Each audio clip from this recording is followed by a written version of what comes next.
What is up, Retro Maniacs? Welcome to the Retro Card Chat Podcast. My name's Mike. I'm from Mike's Retro Trading Cards, and I'm joined by two men that look a little bit fatter and a little bit older today. They are Joe Day and EP Pahalik. And who's that guy? Who's that guy? He's the much thinner, much taller. He's the guy that's making all of us look fatter and older. Exactly. I don't know why we would not have thin young people on. Yes. He is way too well built and good looking to be on our show. But here he is, the Sports Card Dad. How you doing? I'm doing good, guys. Thanks for having me. Thank you for joining us. What a intro aside there. I was just joking with everybody. We all look dashingly handsome today. Yeah, don't sell yourself short. Yeah, no, we don't. I mean, you can't see this gut. That's why I have the camera here. Right. It's all muscle. Hide everything. All muscle. Yes. The beard hides the extra chins. It's fantastic. Dashing. I love it. Thank you, Mike. Dashing. We come up with some adjectives to describe us that we never have used before. I did tell my wife that I'm going to keep the neck beard kind of growing further and further down to where finally it'll be like here, Oh, yeah. Going to do the Andrew Luck look there. My nickname in high school was Kubarb, which is neckbeard in French, because I could only grow this. I couldn't grow this part. So there you go. There's a little fun fact. Do you remember those days? Yeah. Yeah. You had way more hair on your neck than you had anywhere else. Especially the head. I'm always bald. I don't have that beautiful locks like Dustin and EP have, actually. Yeah, look at that, EP. So what's new and exciting, everybody? Anybody have anything going on? I wish you guys had gone to the National. Me too. It's all Joe's fault. No, I'm the only one that could go. I was the only one that could go. EP, right? Mike's afraid to fly, and EP is afraid to take off work. I was the only one that was able to go. I'm not afraid to take off work. When you said, "Hey, let's go to the National," it was like a week from the National or 2 weeks from the National. I was like, I can't. Yeah, but people are getting off to go to Pat Benatar concerts. So yeah, because they asked like 2 or 3 months ago. Oh, okay. Is that the story? Yeah. I was thinking there wasn't enough national content, so we needed more from you guys. We need you guys there so we could have more videos. There just wasn't enough. I wanted to do videos of the people that were in line for the Panini redemptions because I wanted to get like a before and after video. Like that would have been great content. I was trying to beg anybody, nobody watches our content, but if any other content creators were, I wanted them to see it and go, hey, that's a good idea. Let's steal it. I thought Neo might do it, but yeah, it's a joke. It's a joke. But yeah, I thought that'd be fun. Like, cause it seemed to me that most people were pretty happy with what they ended up getting there, but I'm not sure if they were expecting that. It would have been cool to juxtapose that before and after to see how they did. And did you have any redemptions? I didn't, but I'm sure for a lot of people that have had those for a long time, it might just be like something's better. Like you're happy to get something because you give me something. You assumed you were going to get nothing, and now you have this thing, and you're happy with it. Because you've just had them for so long. Yeah, we had your frenemy on last week, and Ziggy was telling us that he was blown away by what he got for his. So I mean, it seemed like that all across the board. Everyone was thrilled with, like, everyone thought Backyard Breaks got these amazing boxes, and it turns out no, all the boxes were randomly amazing. So well, his temperament changes hourly. So he probably I love it. I hate it. Fair, yeah. I think he's actually in a content creator fantasy football league thing that I'm doing with Flipping Steve for next year. We're like the champions of fantasy football, except for EP. We've been playing fantasy football since 1996. There's the original trophy. Point at the original trophy, Mike. Steve ran it. Right above you. Steve ran it. Oh, there it is. We filled it up. We filled it up in that one too. 24 hours, but it's so basically what it's for is the $100 entry is going to go towards Steve's national giveaway that he does every year. So he normally comes out of pocket like $2,000, maybe $2,500 sometimes for that giveaway. Wow. And so this will kind of, that $1,200 will go towards that so that he's not coming out of pocket so much. I told him I still expect him to put up 2,000. So it's just going to be it's going to be a bigger giveaway. Yeah, so absolutely. I'm putting pressure on him. What I'm hearing, Joe, is they're afraid to have us in. That's what They're I'm just too good. Yeah. I mean, All our we'll give championships. you EP. He's our sacrificial he lamb. never The last wins. thing we Well, need he are never guys wins. from 1996 in our opinion. We can't have that. We can't have it. Oh, well, Joe and EP, I warned you a little bit beforehand. I feel like we sometimes neglect the audio podcast that we do. We release an audio version of podcast every week. And, we've talked many times how big we are in the Northwest, right? Yeah, Seattle loves us. Yeah. Well, we had a listener, not a viewer, a listener of the audio podcast. He's Nats Browning on Twitter, sent us a care package. Oh, wow. Oh, wow. We got Hair package. an Otis autograph. Nice. We got a through the mail Marquise Grissom, Sweet. another through the mail Otis Nixon, Wow. a Gold Dust, Hmm. and Take. Hulk Hogan. Wow, look Awesome. at that. As a show of appreciation for the enjoyment we give him on the audio Wait, podcast. what was his name? Nats Nate? Browning. Nat? On Nat? it's Nats-Browning. Okay, on Nats Twitter. Dash Browning. You have now sponsored the show. I Yes. He there- is show Yeah. sponsor. he is show sponsor Nats Dash Browning. I mean, he's no like WhatsApp or SGC or ComC or anything like that, but you Mike, know, make sure you click that promoted button, Mike. those slab mags right here, Dustin. Thank you for that code. $2 off of each one, right there, baby. It's all about Thanks. disclosure with the sponsorships. As long as you Yeah. disclose, you did a great job, Mike, by disclosing. That's always a hang up with sponsors. Yes, had to get that out there. If someone's talking something up, but you don't know that they're sponsored, that's where you run into a problem. So Thanks, Nats Browning. Thank you. thank Yeah, you. Nats And Browning. the cool thing was the Otis Nixon too. We were messaging back and forth on Twitter a little bit, and I told him how like when I was a kid, like I loved the stolen base guys. Like I just kind of gravitated toward like even Omar Moreno from the Pittsburgh Pirates. I don't know if any of you are old enough to remember him. He couldn't get on base enough to steal, but he could Pirates steal have a when he got baseball on. team? But Pirates yeah, have we a were baseball team? we were talking about Or the Pittsburgh- those, and that's why he sent me and got Marquise Grissom in there too. And Yeah, both those Otis, guys so, are yeah, fantastic. still guys. And Otis is of course a WWE wrestler. I need to throw this out there for our viewers on the channel coming up probably Saturday.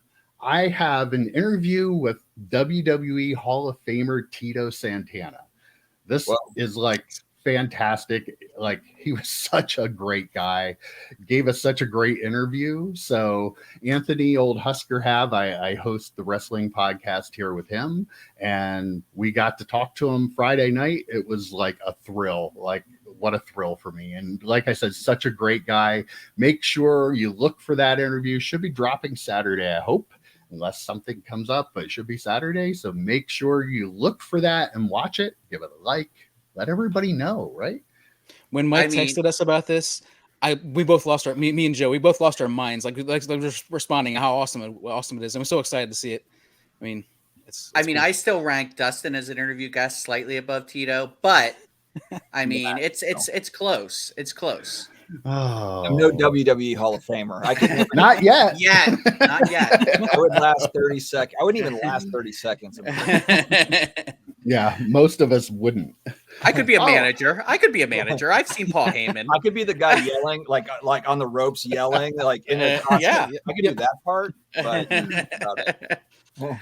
Well, all the promotional stuff aside, I don't know if any of you heard, but there was a pretty big story in the hobby this week.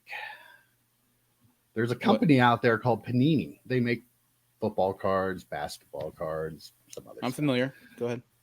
There's another company out there called Fanatics. We've talked about them once or twice. Mhm. I don't know. Michael Rubin and I kind of close, but for full disclosure, Panini for some reason is suing Fanatics for antitrust violations. Like they're saying they're a monopoly. Like I don't understand why.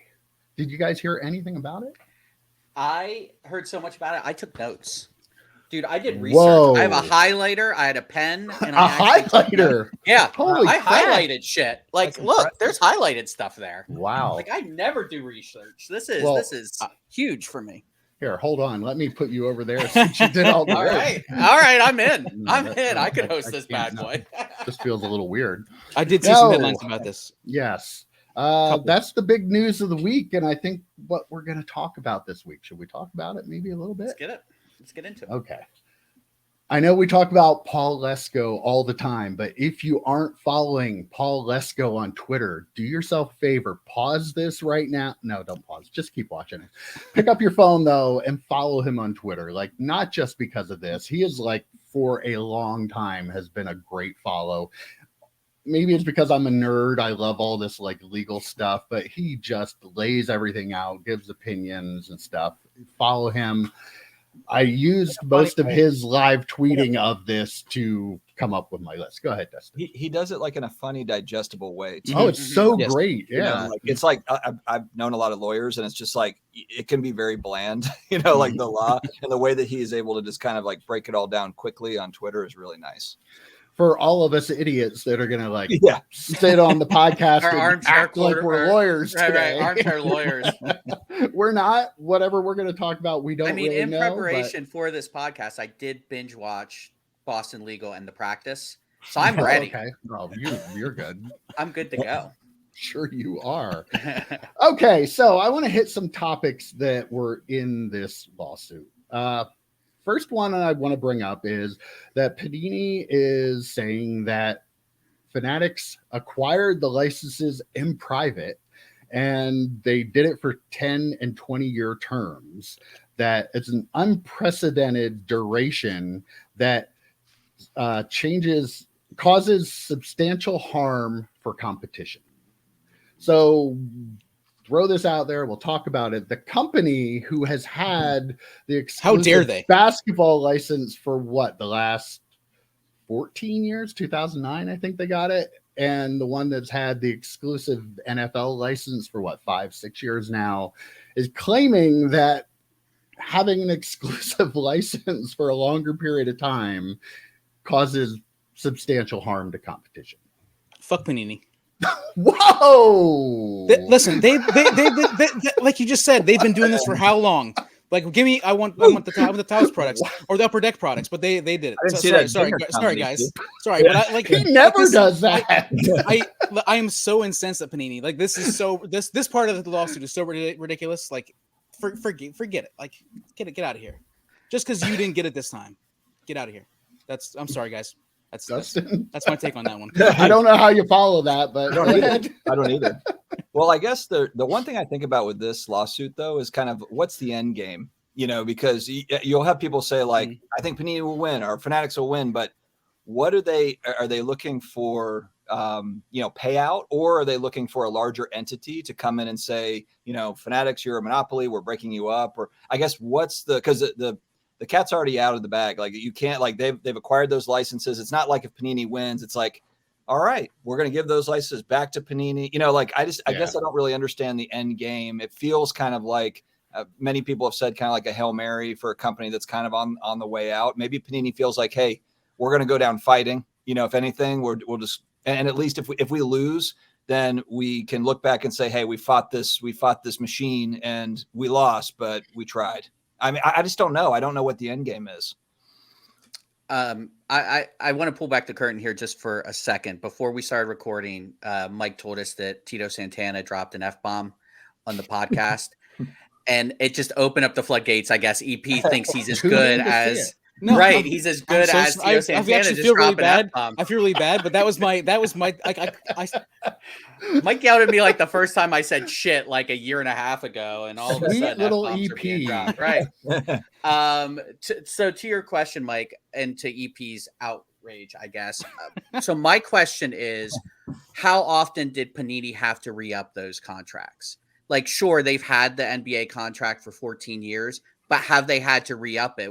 I work with consultants all the time that have to come in every 2 to 3 years. So it's not like they've had it EP for 14 years and just said, it's been up for bid numerous times in that 14 or 15 years. So it's not like they've had it Fanatics has it for 10.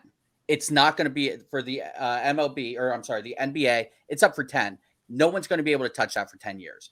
For the NFL and Major League Baseball, 20 years. Mm-hmm.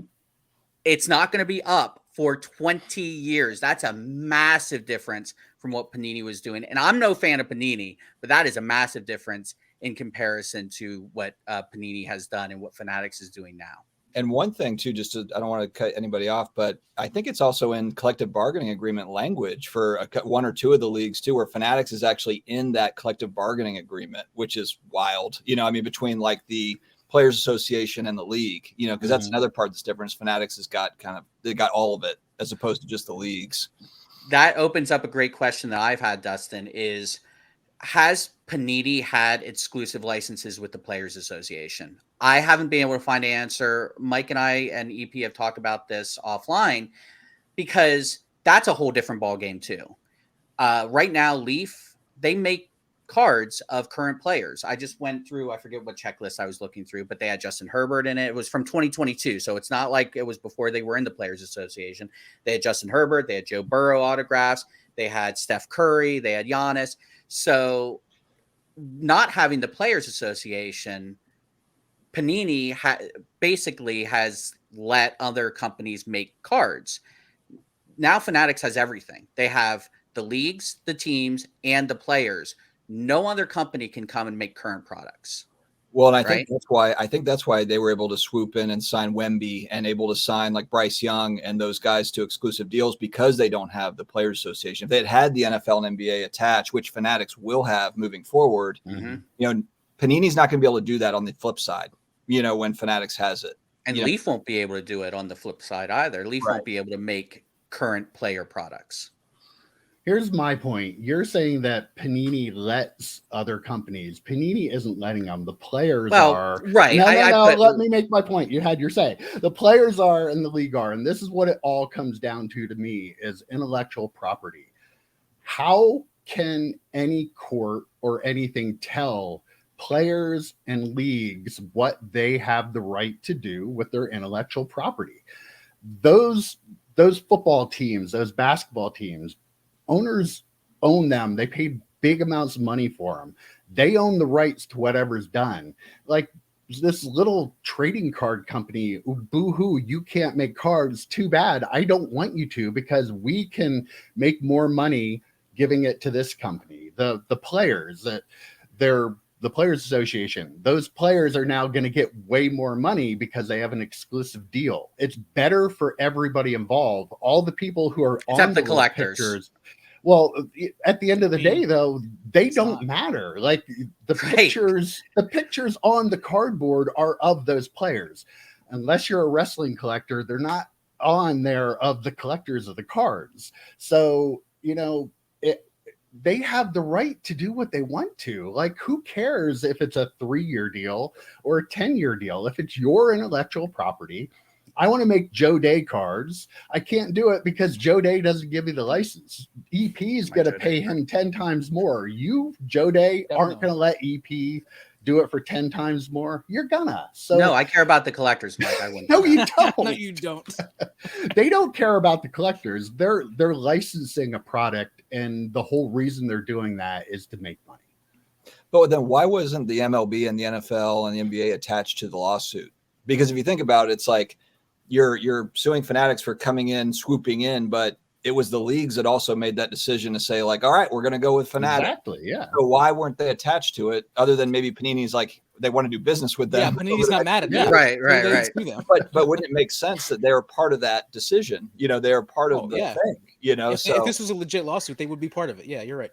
Well, that's the thing, though. I don't see any court that's going to tell them that they can't license their intellectual property anyway. So like having them be a part of it would make it even more of a joke than I think it already is, because you can't do that. Like look at the NFL. Like the NFL, if you want to call something a monopoly, is a monopoly, right? Look at all the leagues that try to form and just can't do it because of the partnerships the leagues have, like all the power they have in government. Dude, the CFL is rocking, baby. And like, what's this little card company going to do? Like, in the big picture, Panini is not a gigantic company compared to the billion-dollar corporation. Like, Fanatics is a $30+ billion company, and Panini is tiny compared to them. Like, if you're a league or you're a player, who do you want to do business with? That one. I think it's an easy choice. Right, especially when you don't care about the collector at all. So one more Why point should they though? Like, I don't understand. Well, no, I'm not like, saying that they why, should from a business perspective. Here was my point. My point that I wanted to make at the very beginning was, remember when Tiger King was a thing? Do you remember that? When we were all stuck in the house, the pandemic, we couldn't watch anything else, and the Tiger King, everyone across the country watched it. It still is a thing for some of us. It's amazing. So I remember Mike and I texting about this, going, "It's a great show, but everyone involved is terrible. Like, there's no hero here. There's no one to root for." That's how I feel about this. Like, this lawsuit is Tiger King.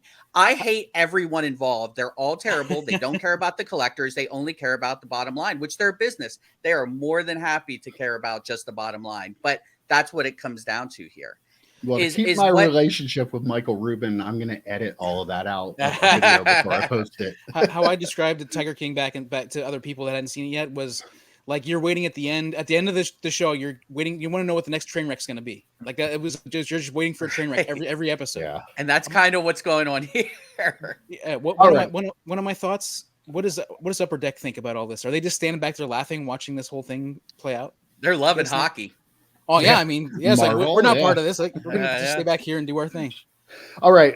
One of the next point that they made was that apparently Fanatics, we heard these rumors a while ago that Fanatics had like bought the printer, and apparently they did, over the course of 2 transactions, acquire a controlling stake in GC Manufacturing, which prints 90% of Panini's product. Panini's claiming that they had 15 of the 18 machine lines, and now they only have half. This is up for debate whether this is good or bad, but apparently because of the short notice after they took control of it, Panini's November of 2022 schedule dropped from 40 releases to only 12 to 16. Now, that's well under half. I don't know. The math in that doesn't really seem, going from 15 to 9, but whatever. I'm not going to get stuck in the math of it. But yeah, they're claiming that now Fanatics, even though they don't have the need to print stuff, is pushing them out. I want to say that, first of all, if you were using 15 of these 18 lines from this company and you didn't own it, you were kind of pushing everybody else out at the time, right? Well, that's right. Didn't we just talk about this with the leagues? Like, if GC Printing wants to use 15 of 18 for one company, they can. I mean, I found it kind of funny that they did drop in half or whatever, and like they put all their eggs in that one basket, that one printing company basket, which I don't know about manufacturing cards at all. EP, you work at a paper. I'm sure there's specialized printers that you need to use and things like that. But like to me, it's like I get the specialized part, because when we talk about Dufex, they can't make those anymore because the technology isn't there. I mean, it kind of reminded me of that a little bit. But to put all your eggs in one basket is Panini. That's just bad business. That's just not smart. I'm guessing there aren't a ton of facilities that can manufacture cards at the rate that they want them manufactured. So it's probably I'm guessing it's very, very limited. Maybe only like 2 or 3, or probably under 10 in the world. I'm guessing, maybe even less, maybe under 5. I'm not 100% sure. I'm talking on my butt here, but the bottom line is like they're allowed. Fanatics is allowing them to use half, and they're complaining about it. They own it, and they're allowing them to use half, and they're complaining about it. They're suing them for it. They're including this in the lawsuit. Again, what I said at the beginning, I'm not going to say it again because I don't want to say it. So, well, you said "but" instead of "ass," which is weird after you dropped an F-bomb, but okay. Go ahead, Dustin. Joe kind of rudely cut you off there. I think it's ironic that Panini had a monopoly on the printer because they had a monopoly in licensed trading cards for those leagues. And now competitor comes in and they know, I mean, honestly, the day after Fanatics walked in and took the licenses, they should have been on the phone with the printer trying to buy it.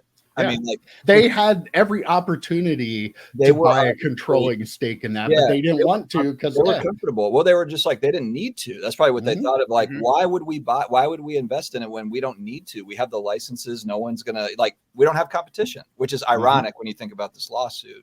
But yeah, I mean, and maybe Fanatics did that. Maybe Fanatics was ahead of the game on that with the printer. Who knows? Like, that's behind the scenes stuff that it's a chess checkers thing, right? Like Fanatics in their, since they've gotten into the game, they've been playing chess when these other companies can barely play tic-tac-toe, it seems. So like, it's not shocking that the first thing Michael Rubin said when he came in was, let's screw over our competitor. I mean, it's just smart business. Let's make them not be able to produce cards. Let's make it harder for them. Let's put the screws to them so that they can't produce quality cards. I mean, it's just really smart.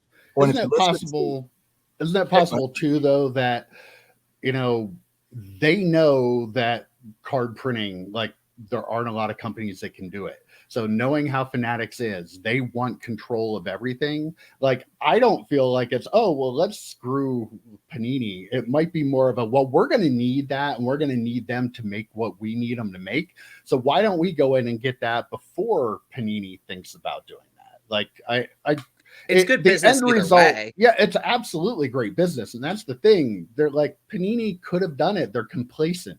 We talk about the card companies since the 90s have been complacent to just, you know, do what they do, throw the same stuff out there and let the same collectors buy the same thing over and over again. It's really stale, no innovation. And because the companies had no competition, they're all in it and just doing what they do. And, you know, somebody from the outside comes in that has been successful in business. Like the apparel business is way bigger than the card industry. Like, this is a drop in the bucket compared to that. So yeah, they're going to do things differently and do things their way. And it's different than what we've seen in the hobby ever since it started. And people are like freaking out, like, oh, they're doing all, yeah, that's what normal businesses do in every other area of business. But like, we're so used to nothing ever changing that people are all like freaking out about it. Well, and think too, if Panini had owned the printers, would Fanatics have been as aggressive getting into trading cards? One, and then also think about the bargaining power you would have too. If Fanatics is like, we want to buy you, and then Panini would say like, well, we own all the manufacturing, so the price is this, and that's what it is. You know, I mean, now they're extremely, you know, they're in a horrible space now. Now they're backed into a corner and they're just trying to, you know, figure something out. But yeah, that was such a key part of their business that was missed. Again, I'm not like a trading card expert or in that world, but from the, you know, outsider looking in, it seems like an obvious thing. Mike, I do want to push back. You said they haven't had innovation. I read on the lawsuit that it has superior innovation. So Panini has superior innovation. That's the only thing in this. So as I was reading Paul Lesko's notes and reading the bits and pieces of the lawsuit, I was like, actually, Panini's saying a lot of stuff here that's true. Whether it's legally actionable, probably not, but it's most of it's true.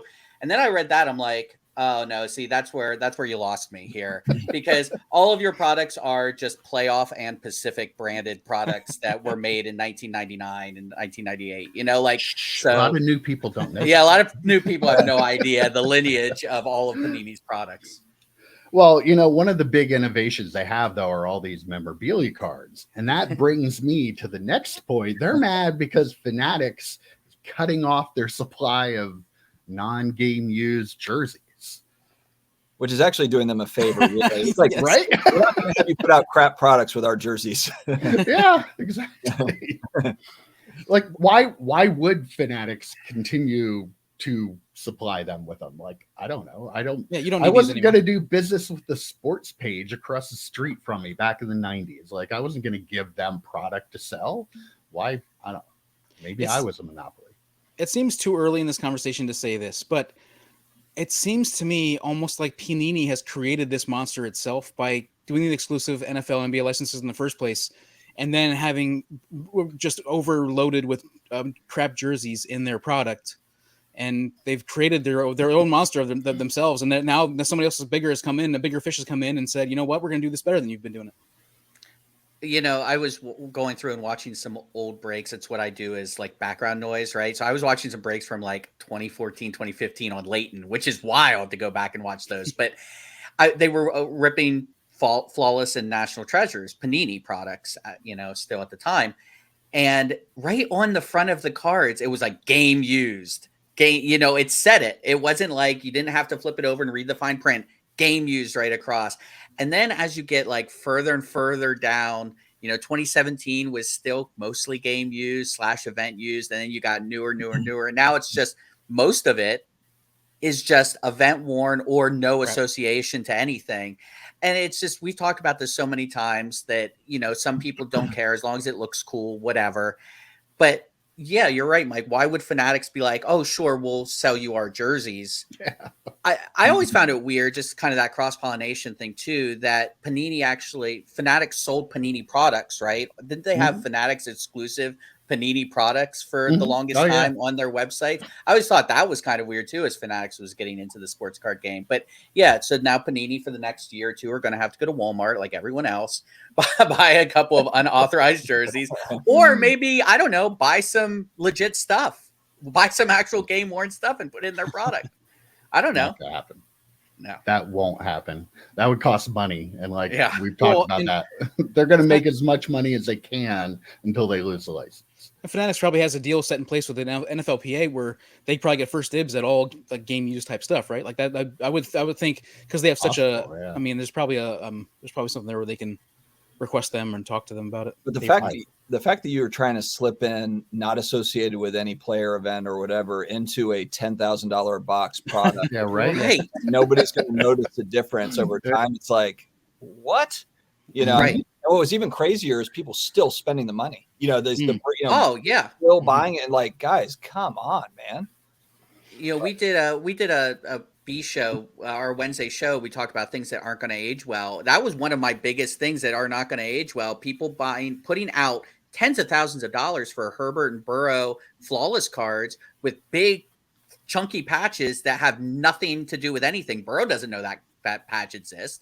He never touched it. He never looked at it, and they got away with selling this kind of stuff, so yeah, that's maybe they deserve to lose the licenses. What I've been saying since episode 1, nobody listens to me. I think we've all said that, but me more so when I was trying to get Michael Rubin to sponsor. That's true. The podcast. You have been trying to sign up to get a Fanatic sponsorship. It comes and goes. They also claimed, talked a little bit about Fanatics poaching 36 employees and almost got the CEO to go over. And their claim is that Fanatics are paying these people more money than is the market should bear. And for no reason, they're surplus employees that they're just paying more than Panini would pay. So in other words, they're saying that the people that they hired are now being paid a lot of money to be absolutely worthless. These are, the message they want to send out to the employees that are still there. If the people who are making more money are worthless, imagine what you working for us are worth, right? Like, how dumb do you have to be? EP hasn't gotten a raise in about 35 years. So more money means you get more than you usually get. I get more incensed every topic, Mike. Every topic. Like we're talking about sports cards where athletes that probably a lot of them don't deserve the contracts they get them because they get them. Like a lot of them do get, or because they're really good, got really good at what they do, right? And right, worth it. and they're worth it. Yeah, and the company wants to bring that, or the team wants to bring them in like that. I mean, what is this argument? I don't understand this argument. Sorry. At least you didn't drop an F-bomb. Jeez. Oh. With the employee thing, that's Fanatics was smart. They knew they were going to have all of the licenses. They knew they were going to have to produce more sports cards. And they knew that the people that had been making them for the last 14, 15 years were, when these people first got hired, I said, why would Fanatics want Panini employees? Because it's not like they've been doing a good service. Right. I'm like, oh, great, cool. Fanatics just brought over the people who had kind of ruined the sports card market for the last 15 years. Awesome. But, you know, hey, they do need people over there. They do need people who have some sort of feel for some of these products. I thought it was going to lead to them possibly buying out Fanatics, or I'm sorry, Panini then, and then those employees having, you know, some relationship with the Panini products, but apparently that's not a thing, you know, so we'll see. Yeah, I again, this is another one of those, and maybe this was in place, and again, it'll come up in court, I assume, even though they're two different lawsuits. But once Fanatics got into the game, I assume there should have been non-competes that go out like to all the employees that right. You could specifically say Fanatics in the non-compete, because there's not any other companies really that are a target, you know, would be a target. Maybe Leaf or something, Leaf and Fanatics, I don't know, but that would make a little bit more sense. Like, okay, 30 employees walked out. We have an ironclad non-compete. And you could argue like whether you like non-competes or don't, but depending on how it was worded or whatever, you know, but that's how companies protect themselves from this sort of thing. And if there was nothing like that, then to me, it just feels like, I feel like it would be an uphill battle, even if you have the non-competes. And if there are no non-competes, then it becomes, you know, even tougher. So again, it goes back to the printers. It goes back to it goes back to all these things. I'm not lackadaisical way they ran their business. There's a very similar theme to all of these points that Fanatics came in and are doing things that Panini could have done, but they just didn't. They were lackadaisical with the cards they made, like the products with the innovation and how they produced them, the quality control, and the way they ran their business. It just seemed like they were like, we're set, we're good, we're printing money, we're fine. Right. Yeah. It might be that there were non-competes and Fanatics is like, hey, we'll defend you, we'll defend it. Like, right. You know, that's possible. Yeah. We just don't know, but speculating on all this stuff, it does seem kind of odd. Because my company, even for directors, have non-compete clauses. I mean, and we're a public held entity. I mean, so for Panini to not, it was just weird in the moment when that lawsuit was first announced. Apparently, Fanatics also told the Players Association, and employees at Panini that Panini was incapable, this is a quote, incapable of performing for them, will be out of business soon, and lacked the money to pay them. This was like really made Panini mad, because then they said, look, we have lots of money. Don't say we're poor. We're rich. Yeah. We charge $50,000 for a box of cards. Come on. We have the money to do it. They do have, I'm sure they do have money. I'm not sure they'll have anywhere near as much when they don't have the licenses. I'm pretty sure they probably won't. So this is just one of those little nitpicky things. But I did think it was kind of funny that they were like, we have money. Don't say we don't have money. Or it's the kid that got made fun of on the playground and runs to the teacher. Like it sounds so pathetic reading those words. Like, come on, guys, we're not that bad. Okay, this one is a pretty interesting point, though. Again, with our running theme of, well, Panini could have done this, but Panini said that Fanatics signing players to exclusive deals just so Panini couldn't use them. Duh. Right? I'm waiting, no shit. I'm waiting for the follow-up lawsuit with Upper Deck. Right? Like Upper Deck signs players to exclusive deals all the time. It goes back to the IP. What, you're going to tell that player that he can't sign with this company for more money? You could have signed him.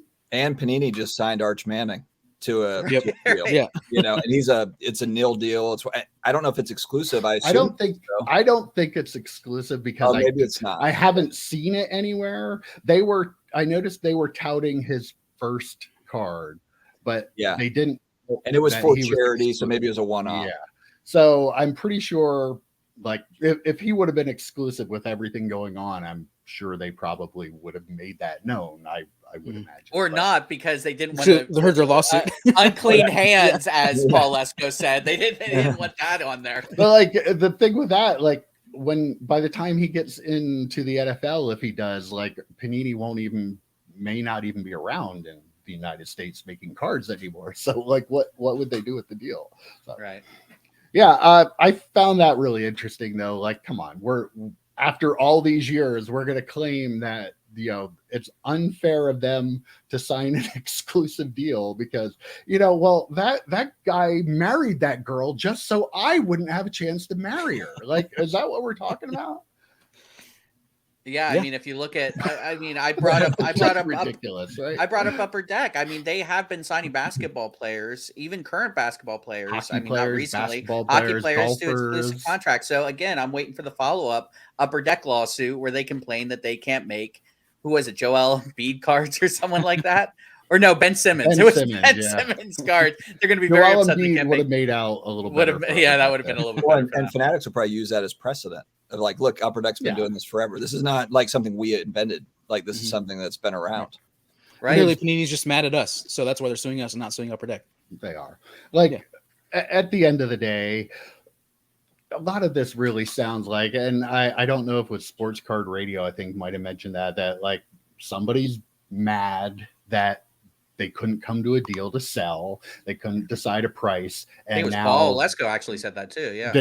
Now they're whining and crying about it. Because a lot of this stuff, like it just like to show that they're actually, doing things that disallow, like that hurt the people intentionally. Like I don't think they're proving anywhere near what they need to prove. Like the hobby, like everybody on Twitter is like, oh, Fanatics is a monopoly. They don't even know what that means because they don't know the first thing about business. They don't know what makes something a monopoly. Like I've said all along, you can make trading cards. You can make anything. Dustin, you collect Stranger Things cards, right? You have people that collect Marvel cards. People collect hockey cards. You can make lacrosse cards. You can make whatever you want to. I can't make NFL, NBA, or Major League Baseball. Right. I pushed back on that point before because I agree, Mike, you can collect cards, but if you collect cards of current players in current, in the leagues, you will have to change the way you collect if you don't want Fanatics. You will have to collect something else. Like, I don't think any of this is actionable. Like, I don't think it's legally actionable. I don't think Panini's going to win the lawsuit, but I agree with like 99% of what Panini put in here. It's just, it's the whole idea of the letter of the law versus, like the essence of the law or the, like to me, it feels like a monopoly because it feels like one, but that doesn't mean shit. It only feels like one because you only collect a very narrow scope. So, they have this. Like, you can print cards for anything. Like, they are not keeping companies from buying intellectual properties that aren't already owned and making cards. That would be a monopoly. If you can't make a Stranger Things set because, Fanatics has everything. They have a couple of the sports. Yeah, that makes up a big chunk of what cards are, but you still have, if I wanted to create a card company and I had an IP that I thought could sell, I could do that. Like, there's nothing that they're doing that is preventing anybody from being able to do that unless they own all the printers and you can't get cards printed. But I think go ahead, EP. I was just going to say, I also feel like if they were try to buy Panini and Upper Deck, then maybe you're talking about monopoly because then they're such a huge part of it. But there are other companies out there. I mean, there are plenty of printing companies, but those are two really, really huge ones. So I think part of the problem too is it's not 1990 or 2000 where you had a bunch of different manufacturing companies or different brands. Now Panini was basically the monopoly. So it's like it's just hard to argue this point. It'd be one thing if Fanatics was eating up Wild Card and all these different entities, and now Panini's the last one. And they're going to eat them up too. But it's just not how they've been doing it for the last 10 years or so. So and then how many too? And granted, I don't study these cases, but when's the last time you heard in the news of a company getting broken up for antitrust? It's not easy to do. It's really, really hard. I assume it's really hard to prove because I outside of what like Microsoft, Windows, maybe like going back, they put pressure on Microsoft, but even that, Microsoft's still going strong. Like, I don't know. I just don't know. I don't see the precedent for there being like, this is easy. There's a mobile provider a while back, I think, had bought up a bunch of the smaller ones and they had been broken up. But like, to your point, it's like that's my whole thought is like, by the letter of the law, it's not a monopoly. By the letter of the law, absolutely, it's not a monopoly. but by the spirit, it really feels like it is, because again, you're going to have to, if you collect. Okay, let me current stop you players- there, though. How is that any different than right now? If you collect oh, no, football, you have to buy Panini. So how's Right. it any different? I if even you have that to in buy my notes, Fanatics? Mike. Look, I even have that in my notes. For me, I'm gonna love it in 4 years because I can buy Topps Chrome Football again. That's my favorite all-time product. But I know in 4 years there's going to be someone whose favorite all-time product was Select, and they're not going to be able to buy that. I mean, at the end of the day, it just hurts the consumer. It hurts the collector, because when we walked into your card shop, Mike, I remember looking up at the shelves and there'd be 40 open boxes where we could buy Upper Deck, we could buy Topps, we could buy Pacific, we could buy Playoff, we could buy everything. You had options, Fleer Ultra, Skybox Metal, you could buy everything and anything. Now you walk in and it's all Topps product, it's all Panini products now. It's going to be all Topps products in a couple of years. It's just, yes, it's not probably going to be actionable and it's probably going to be dismissed. But at the end of the day, the consumers are the ones, the collectors are the ones that get hurt by it. Well, we'll see if that happens or not. I want to wrap things up this week, changing gears a little bit here. Did you guys see Post Malone? Do you know who Post Malone is? You two? I know Dustin does. He's cool. I know. Oh no, I'm not sure if Joe. I mean, knows. He did the Super Bowl halftime show 2 years ago or whatever. So, all right, you're a big Posty know fan then, right? Yeah. Okay, cool. I mean, I'm disappointed I missed his free show in New York a little while ago. But Mike's almost 60. He had to Google Post Malone. I guarantee you. I have a 19-year-old son. I have a 23-year-old. Yeah, no. He had to ask his I've kids known who who Post Malone was for a long time. At one point, I needed to know who he was, but I've known about him for a long time. But yeah, he bought the 1-of-1 Magic the Gathering Lord of the Rings ring card for $2.6 million. Wow. Did you guys see the video too of the guy giving the card to him? Like finalizing. I saw like a handshake and a hug, but I didn't see the whole video. I mean, it was like awesome. Like you could tell the guy was just like shaking, literally, literally shaking. He was literally shaking. One of the few times you can actually use that term. But yeah, it applies here. It was really cool. Like, first of all, cool that Post Malone is a nerd and likes Magic cards and is willing to do that. Mm-hmm. Really cool. He is willing to spend that kind of money on a card. Like he's in Logan Paul territory now with the Pokemon card. And, the guy, like, just imagine, like, it's so cool that it wasn't Backyard Breaks or, just, one of the normal hobby people that pulled that card. Like, it's a normal guy whose life has been changed. And, like, that just really came out in the video. Well, he actually spent $2.7 million in boxes. I don't think so. I think, but, but yeah, I mean, this is a great thing for the hobby. Like, anytime you have somebody that big, he's a huge star. People that don't collect cards now know that Post Malone bought a card for $2.6 million. That's great for the hobby. That's the kind of positivity we need. Real people, big stars coming in and joining our little hobby. Like, I'm not a Magic the Gathering guy, but I sold a ton of them at my shop and had really good relationship with a lot of people that came in and bought it. And those people still love that game 30 years later. It is so cool. And now to have him step in and make such a high profile purchase, I just think it's fantastic. Thoughts? Anybody? I wish I had the $2.6 million card. I mean, I wish I would have pulled that. You really wanted to meet Post Malone. I was a super big fan. I will say though, it's still ridiculous that a card sold for $2.6 million.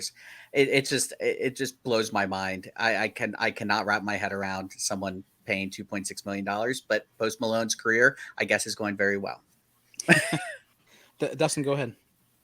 I hope that we see more of this on the sports card side, frankly, because we've gotten mass-produced scarcity gets a lot of flack, and now on the sports card side, the thing that's amazing to me about Magic the Gathering and Pokemon is they have very few serial numbered cards. You just have people that are buying that because they either are. Yeah, that's the only one I think. Yeah, the only Magic. Made. Yep. Yeah, they're either stacking the sealed product to hold, or they just enjoy the cards. So that amazes me with all the sets that come out and how much they sell of it. It's incredible. Whereas on the sports card side, we've gone so far over to how many different parallels, and it just seems to have gotten worse and worse. I like stories like this where it kind of reminds me too. There's a card that I really want badly. It's a 93 Skybox Simpsons. It was a redemption card that if you pulled a redemption card, you could send it in. And I didn't know this until recently, but Matt Groening, the creator of Simpsons, he basically did original artwork on this card. It's got kind of a gold border. You guys have probably seen it before. Yeah, I've seen that. I haven't. Wow. And they sell for thousands of dollars. These cards, they're numbered to 400, but you had to have, they were made to order. So like you have the redemption card. I gotcha. He didn't make them ahead of time. So he didn't. So it's numbered to 400, but there's not 400 of them because he made them as the redemption cards came in. He didn't make them in advance. So that's the sort of story that's really cool to me. And then you go back in 93, it was kind of the beginnings of The Simpsons. That wasn't like after it was a big time thing in 93, but to see where it's come, it's kind of amazing. And so I kind of like the idea of there being golden tickets like this, but actual golden tickets, not, we've got a billion golden tickets. It's kind of like they created that Logo Man card with the 3 LeBron jerseys and Ken Golden was taking it around. My thing, though, is it just already feels diluted with all the Logo Man. And then that won't be the last LeBron Logo Man. It wasn't the first. With these types of cards, Stranger Things has similar one-of-ones. There's one on eBay right now for $88,000. I know the guy that has it. But, there's very few of these one-of-ones. It's not like in sports where Joe Burrow's got 30 one-of-one prisms and he's got 30 optics. Right. It's not the same. So that's one thing I really enjoy about some of the non-sports stuff, not just Stranger Things, is that you actually have some monster chase cards that are really, really rare, even though they are ultra modern cards, and so I hope they continue that stuff. That's why I love sketch cards. I think we've talked about this before. Like sketch cards, they're all different. They're all distinct one-of-ones, and they have some sort of actual scarcity behind it. With like you said, Dustin, with sports cards, you could rip a case of Prism and get 5 or 6 one-of-ones. It's ridiculous. Yeah, it's definitely a different thing. Go ahead, Mike. To your, you brought it up perfectly. Positivity, hobby positivity. This is the kind of story that is hobby positivity. I love this story so much that as far as from a collector's perspective, to have it be like the prices of these boxes were through the roof. I was excited about it because I'm a Lord of the Rings fan. I was like, I'm not going to justify paying what the prices are. But this guy, like you said, this normal dude just got a box and ended up getting life-changing money, gets to meet Post Malone, sell this card. And I got much more respect for Post Malone now too, like you said, because he's a nerd and like I don't know how much of a Lord of the Rings fan he is, but to pay $2.6 million, I'm guessing kind of has to be a little bit, right? So like everything about the story is the kind of story that needs to be like just out there for everybody to see, and just like you said, the positivity is through the roof, and I love it. And now you can afford to buy a box of those cards, EP, because I'm sure the price prices, has come down since that card got pulled. So, and by the way, Joe, I was watching Post Malone do live music, live streaming it during the pandemic. So I'm a real fan. Mike Googled that as we were all talking.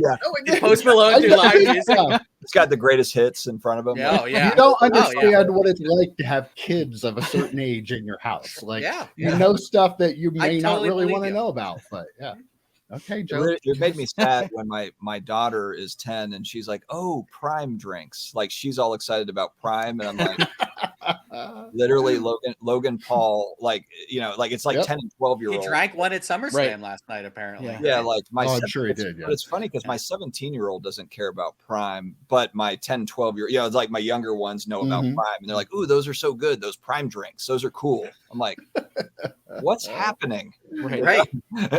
Well, I think you're missing an opportunity there, Dustin. I feel like you need to come out with your own line of energy drink. Oh no, I was going another direction. If you come out with a video on Monday where Prime Drinks is one of your sponsors, I will lose my mind. I'm just prepping for it now. I feel we should get a little taste of that now. I think so, right?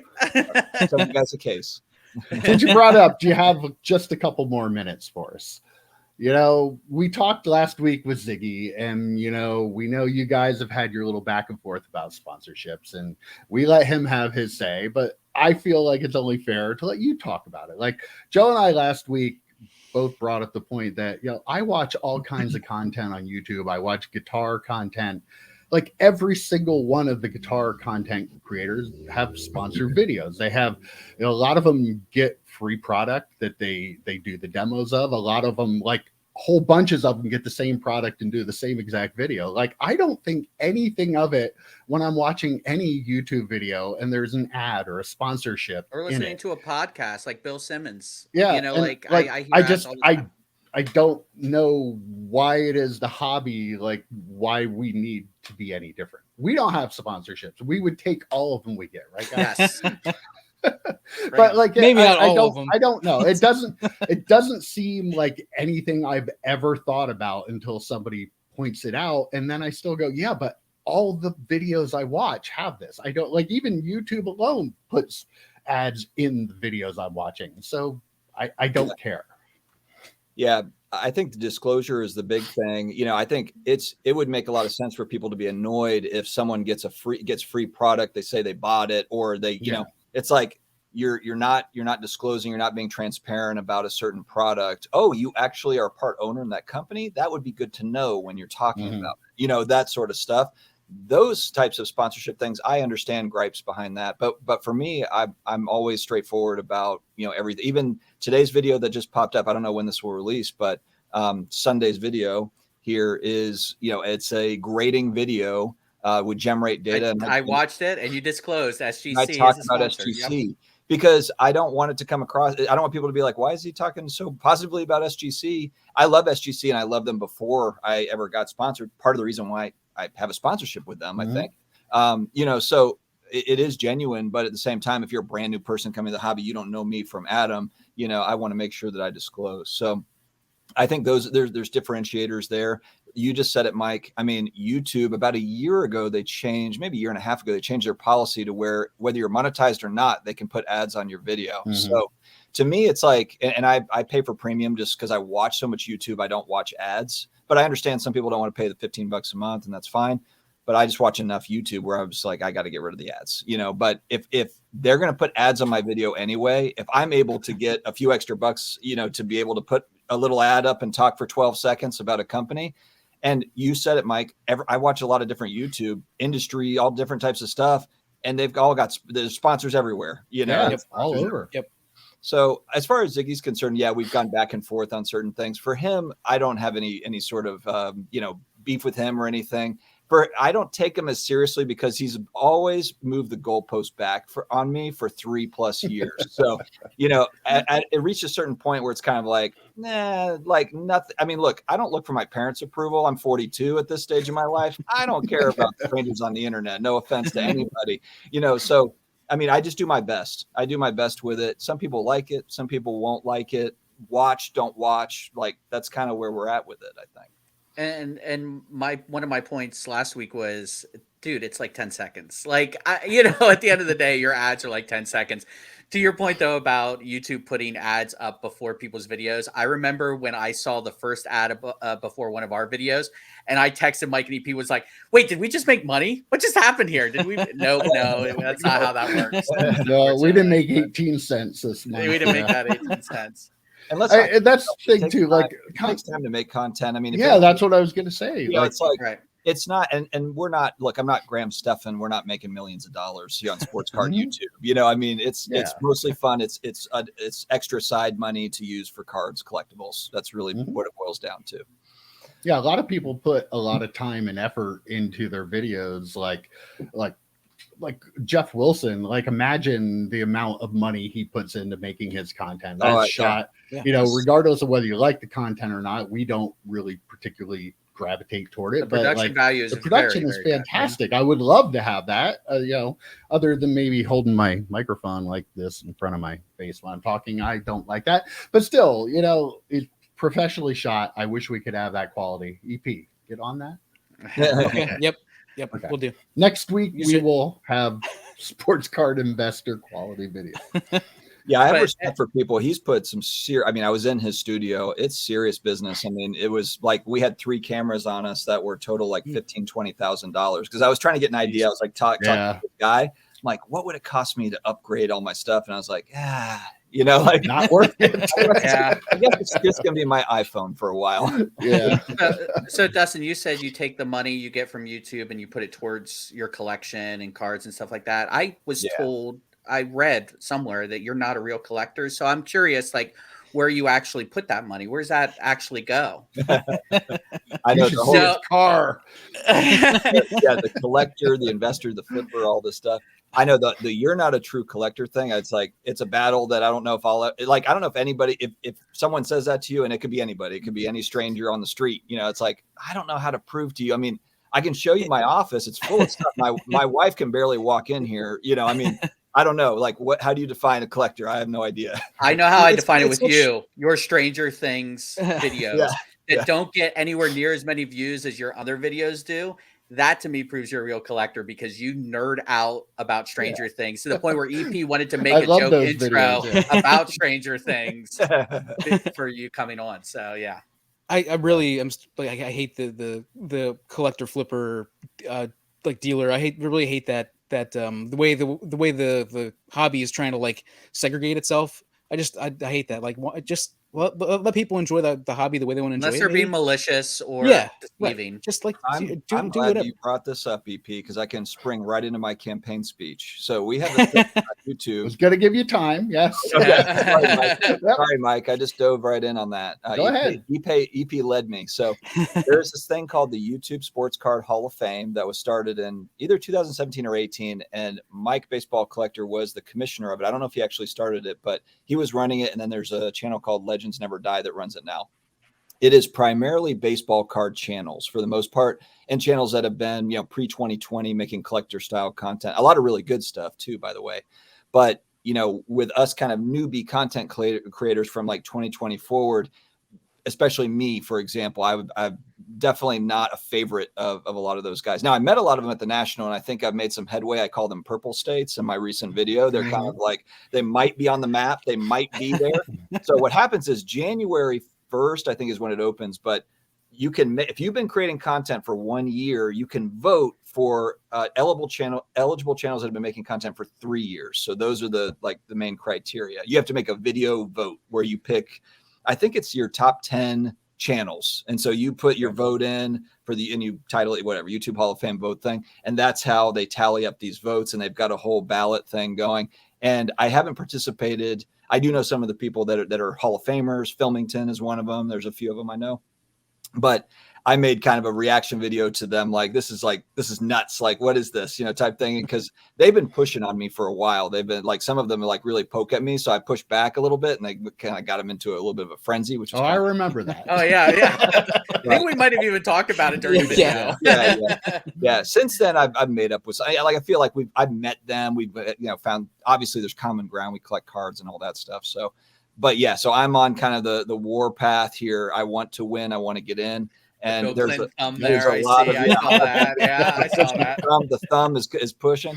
I'm going to try to kind of campaign a little bit leading up, and we'll see what happens, because there's a lot of channels that are not aware of it, and I want to win. So now, as someone who used to run and participate in political campaigns, I am the channel political director. So I expect swag, I expect buttons, I expect pins, I expect T-shirts. Like, you need to really start churning that stuff out. We'll wear it. If you want to take it.